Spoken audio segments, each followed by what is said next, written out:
Continuer, on va justement regarder des images qui sont très marquantes et qui appuient votre propos. C'est une femme enceinte qui résiste à la mobilisation de son mari jusqu'à l'intérieur de sa maison. Regardez. Il ne s'est pas présenté au bureau d'enrôlement. C'est déjà un crime. C'est ce que vous dites. La convocation doit être signée. Il ne l'a même pas eue en main. Arrêtez, reculez. Ne nous dérangez pas. N'interférez pas. Personne ne vous dérange.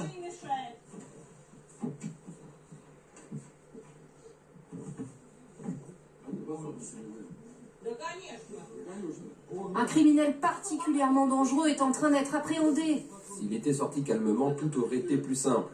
C'est passible de 10 ans de prison.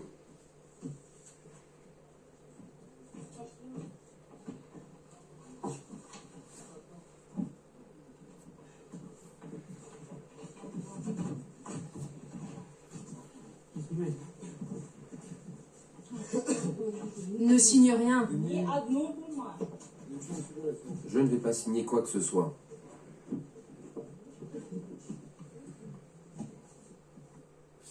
Alors c'est une scène quand même assez frappante, assez violente. Hein. C'est un homme qui est emmené de force, protégé avec les moyens dont elle dispose par sa femme enceinte.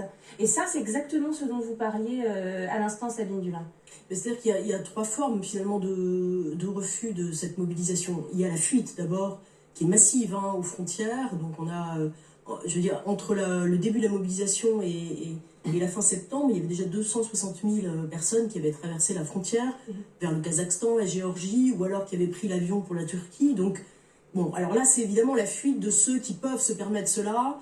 Souvent, ce sont les villes, notamment les gens des grandes villes. Par ailleurs, évidemment que dans les milieux, ce qui est incroyable, c'est qu'on mobilise, y compris des pères de famille nombreuses, des gens qui ont plus de 40 ans, qui n'ont pas du tout de rapport avec la réserve, et donc qui n'ont plus d'expérience militaire depuis longtemps. Il l'a reconnu lui-même. Donc, et il y a par ailleurs donc, ces refus effectivement individuels, avec le rôle des femmes.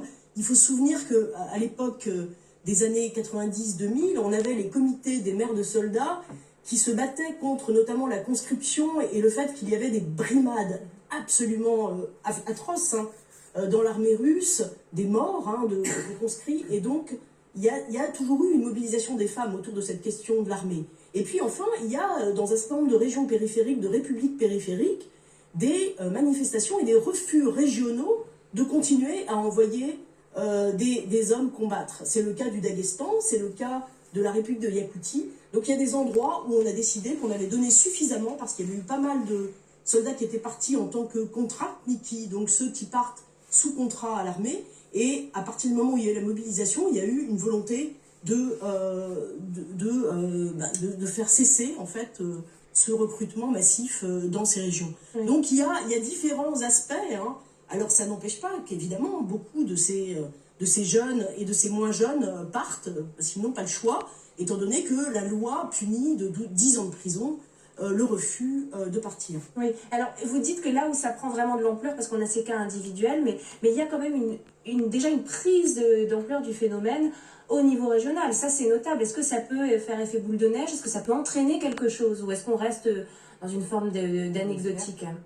Si l'effondrement de l'armée russe est quand même pas à l'ordre du jour, il est clair que le régime de Poutine est fragilisé. La preuve, effectivement, sur cette mobilisation partielle qu'il est que partiellement réussie.